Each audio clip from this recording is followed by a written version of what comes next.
এখন পর্যন্ত অনিয়মের অভিযোগে বিভিন্ন উপজেলায় ১৬টি কেন্দ্রে ভোট গ্রহণ স্থগিত করেছে নির্বাচন কমিশন। এই মুহূর্তে কমিশনে আছেন আমাদের সহকর্মী একরামুল হক সায়েম। আমরা এখন সরাসরি যাচ্ছি তার কাছে। সায়েম, আমরা জেনেছি যে ১৬টি কেন্দ্রে ভোট গ্রহণ স্থগিত করা হয়েছে। তো নতুন কোনো আর কোনো কেন্দ্রে ভোট গ্রহণ স্থগিতের কথা কি নির্বাচন কমিশন জানিয়েছে, কিংবা স্থগিত হওয়া ভোট কেন্দ্রের নতুন কোনো তারিখ জানিয়েছে কিনা কমিশন? ইভা, এখন পর্যন্ত অফিসিয়ালি নির্বাচন কমিশন জানিয়েছে ১৭টি কেন্দ্র স্থগিত করা হয়েছে। সর্বশেষ যুক্ত হচ্ছে নারায়ণগঞ্জের সোনারগাঁও উপজেলা এবং সোনারগাঁওতে ৫টি কেন্দ্র এবং নরসিংদী সদর উপজেলার ১টি কেন্দ্র।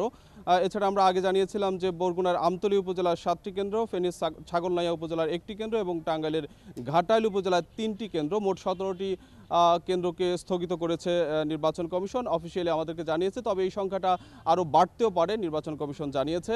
আর দিনের বিভিন্ন সময় কিন্তু আরও কিছু কেন্দ্র স্থগিত হয়েছিল, সেগুলো নিয়ন্ত্রণে এনে আবার সেখানে ভোট গ্রহণ শুরু হয়। এছাড়া আমরা এখানে নির্বাচন কমিশনারদের সাথে কথা বলেছি, তারা কিন্তু এখনো পর্যন্ত বরাবরের মতোই আমাদের আমি জানতে চাচ্ছি। আপনি এর আগে আমাদেরকে জানিয়েছিলেন যে কমিশন প্রধানত মিডিয়ার কাছ থেকে পাওয়া তথ্যের ভিত্তিতেই ফোন দিয়ে খবর নিচ্ছে এবং তারপরে কার্যক্রম তারা গ্রহণ করছে।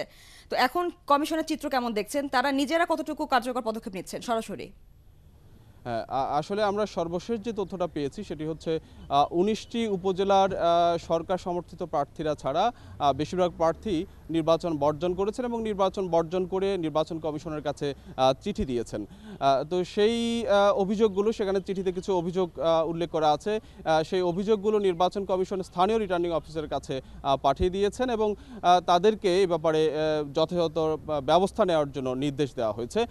এছাড়া নির্বাচন কমিশন কিন্তু এখানে বসেই নির্বাচন কমিশনাররা খোঁজখবর রাখছেন। তারা মিডিয়া থেকে যেমন তথ্য নিচ্ছেন, তেমন রিটার্নিং অফিসার, প্রিজাইডিং অফিসারের কাছ থেকেও তথ্য নিচ্ছেন। কিন্তু যেটা আমি আগের সংবাদও জানিয়েছিলাম, কমিশনার শাহনওয়াজ বিশেষ করে আমাদের বলেছেন, কিছুটা তিনি হতাশা ব্যক্ত করেছেন যে রিটার্নিং অফিসার, প্রিজাইডিং অফিসাররা যেই তথ্য দেওয়ার কথা সেভাবে তথ্য দিচ্ছেন না এবং সেজন্য তারা সঠিক সময়ে ব্যবস্থা নিতে পারছেন না।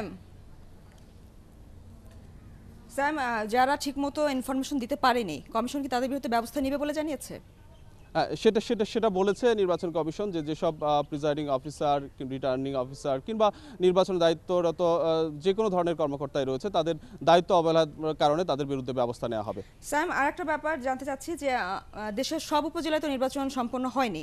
তো যেসব উপজেলায় হয়নি সেসব উপজেলায় কি খুব শীঘ্রই নির্বাচন হবে বলে জানিয়েছে কমিশন? আসলে আজকের এই নির্বাচনের মাধ্যমে কিন্তু ঘোষিত তফসিল অনুযায়ী উপজেলা নির্বাচন শেষ হচ্ছে। আমরা এখানকার নির্বাচনী কর্মকর্তাদের সাথে আলাপ করেছি, তারা জানিয়েছেন আরও 30টি কেন্দ্রের মতো 30টি উপজেলা নির্বাচন বাকি রয়েছে। তার মধ্যে 21টি উপজেলার নির্বাচনের তফসিল ঘোষণা করতে মোটামুটি সব ধরনের প্রস্তুতি নির্বাচন কমিশন শেষ করেছে। এটা হয়তো খুব শিগগিরই তফসিল ঘোষণা করবে নির্বাচন কমিশন। ধন্যবাদ আপনাকে। দর্শক, নির্বাচন কমিশন থেকে আমাদের সাথে যোগ দিয়েছিলেন আমাদের সহকর্মী একরামুল হক সায়েম।